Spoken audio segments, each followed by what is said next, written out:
Salut à tous, c'est Dantom. Je vais te poser une question. Est-ce que tu as déjà regardé une boutique en ligne et tu t'es dit pourquoi ça marche pas? Le produit est bon, le site est propre, les pubs tournent, mais les ventes n'arrivent pas. Ouais, j'ai eu exactement cette conversation des dizaines de fois et chaque fois, la réponse était la même. C'est pas le produit, c'est pas le marché, c'est pas la malchance, c'est une ou plusieurs de ces 7 erreurs que je vais te montrer aujourd'hui. 70% des boutiques e-commerce ferment dans leur première année. Pas à cause du marché, à cause des erreurs évitables. Et le truc qui me rend dingue, ces erreurs, personne ne t'en parle avant que tu les fasses. On t'explique comment créer ta boutique, comment choisir tes produits, comment lancer tes pubs, mais personne ne te dit ce qui va la tuer. Aujourd'hui, je corrige ça. Cette erreur, les vraies, celles qui tuent les boutiques silencieusement, souvent sans que tu t'en rendes compte. Et spoiler, j'en ai personnellement fait au moins 4 sur les 7. Donc si à un moment tu te reconnais dans ce que je te décris, bienvenue dans le club des gens qui ont payé pour apprendre. L'abonnement coûte cher, mais la leçon reste à vie. On y va et reste jusqu'à la fin parce que la 7e erreur, c'est celle que tout le monde fait, mais que personne ne veut admettre. Tu as une idée de produit, tu trouves ça génial, tes amis trouvent ça génial, ta mère dit que c'est une super idée, alors tu crées la boutique, tu investis en pub, tu attends les ventes et là, rien. Zéro silence radio. Parce que ta mère et tes amis, ils t'aiment, ils vont pas te dire que c'est une idée nulle. C'est pour ça qu'ils existent et qu'ils sont géniaux dans la vie, mais ce sont les pires cobayes business du monde. Demande à ta mère si elle achète ton produit, elle va te dire oui. Maintenant, donne-lui le lien et demande-lui de sortir sa carte bleue, là, tu verras. Un tiers des échecs en e-commerce sont directement liés à un produit qui ne répond pas à une vraie demande du marché. Pas à cause du marketing, pas à cause du prix. Avant de lancer quoi que ce soit, fais ces 3 tests. Test numéro 1, Google Trends, la courbe monte ou descend. Recherche le produit sur Amazon, combien de reviews ont les concurrents, plus de 500 avis égale marché prouvé. Test numéro 3, recherche hashtag produit sur TikTok. Est-ce que des vidéos organiques font des vues? Si oui, la demande existe. Moi, je fais tout sur Facebook Ads. Cool. Et quand Facebook change son algorithme le mardi matin, double CPM du jour au lendemain, ou décide de bannir ton compte publicitaire pour une raison obscure, ta boutique meurt du jour au lendemain, zéro trafic, zéro vente. J'ai un ami qui faisait 15 000 € par mois avec sa boutique 100% Facebook Ads. Au beau matin, son compte pub est suspendu en raison d'une activité inhabituelle. En 3 semaines, il a perdu 45 000 € de chiffre d'affaires. Maintenant, il fait du SEO. Beaucoup de SEO. Le CAC publicitaire a augmenté de plus de 30% depuis 2020 sur les plateformes payantes. Construire sur une seule source de trafic en 2026, c'est construire sur du sable. Voyons maintenant la règle des 3 canaux. Premier canal payant, TikTok Ads ou Meta. Un canal organique, TikTok, Instagram, YouTube. Un canal owned que tu possèdes vraiment, newsletter, email, SMS. Le 3e canal est celui que personne ne peut te retirer.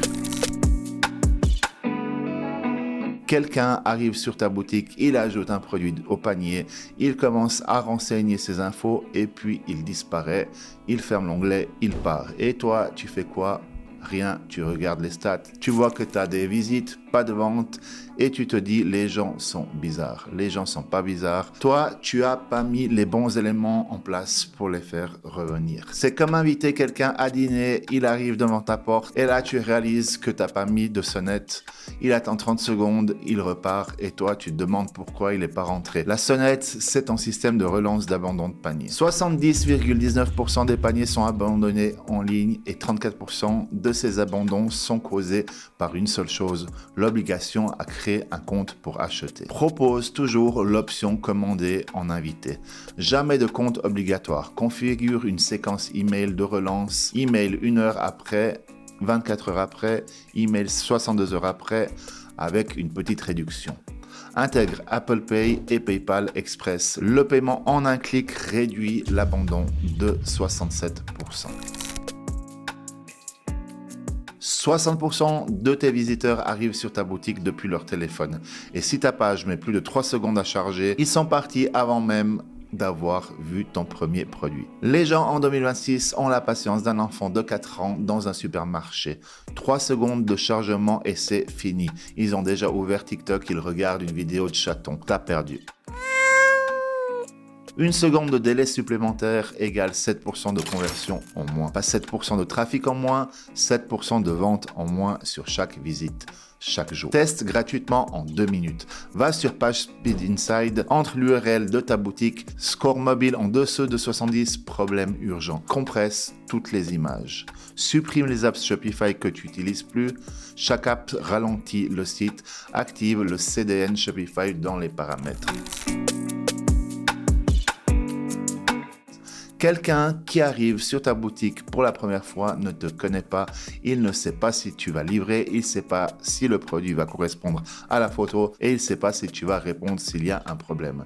Il a peur et toi, tu n'as rien mis en place pour effacer cette peur. C'est comme si tu rencontrais quelqu'un dans la rue et directement tu lui disais « Salut, t'as pas 20 € à me prêter ?» sans te présenter, sans contexte. Évidemment, il dit non et il accélère le pas. 96% des visiteurs repartent sans acheter lors de leur première visite. La confiance, ça se construit et ça se construit avec des preuves sociales, pas avec de belles photos. Les 5 éléments de confiance à mettre immédiatement. Avis client avec photo, pas juste des étoiles. Politique de retour claire et visible sur la page. Badge paiement sécurisé visible au niveau du bouton d'achat. Numéro ou chat de contact accessible. Photos et vidéos réelles du produit, pas juste les visuels du fournisseur. Erreur numéro 6, ne regarde que les chiffres d'affaires.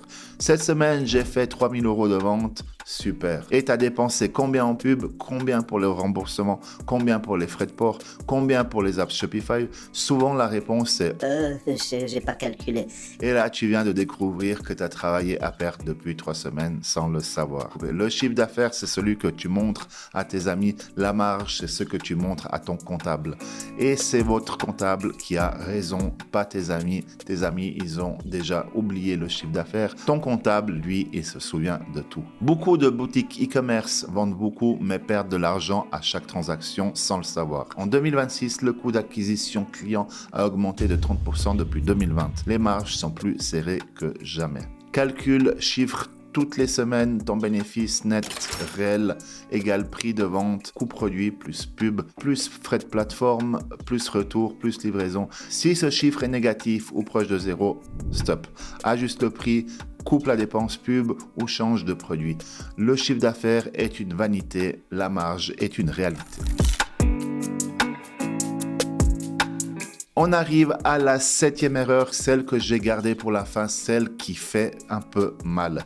C'est pas une erreur technique, c'est pas un problème de budget ou de stratégie, c'est une erreur de mindset. Beaucoup de gens qui lancent une boutique en ligne fonctionnent en mode je dois tout maîtriser avant de me lancer. Ils se forment pendant 6 mois, ils regardent 200 vidéos YouTube, ils optimisent leur boutique dans tous les sens, mais ils lancent jamais. Ou alors, ils lancent et dès que ça marche pas parfaitement la première semaine, ils arrêtent, ils se disent c'est pas pour moi, ou le marché est saturé, ou j'aurais dû choisir un autre produit. C'est ce qu'on appelle le syndrome de la boutique parfaite. La boutique est tellement optimisée, tellement parfaite dans leur tête qu'elle n'existe que dans leur tête. Et pendant ce temps, quelqu'un avec une boutique moitié moins bien faite, mais qui est en live, fait des ventes. La vérité que personne te dit, les 6 premiers mois d'une boutique, c'est un terrain de test. C'est normal que ça marche pas parfaitement.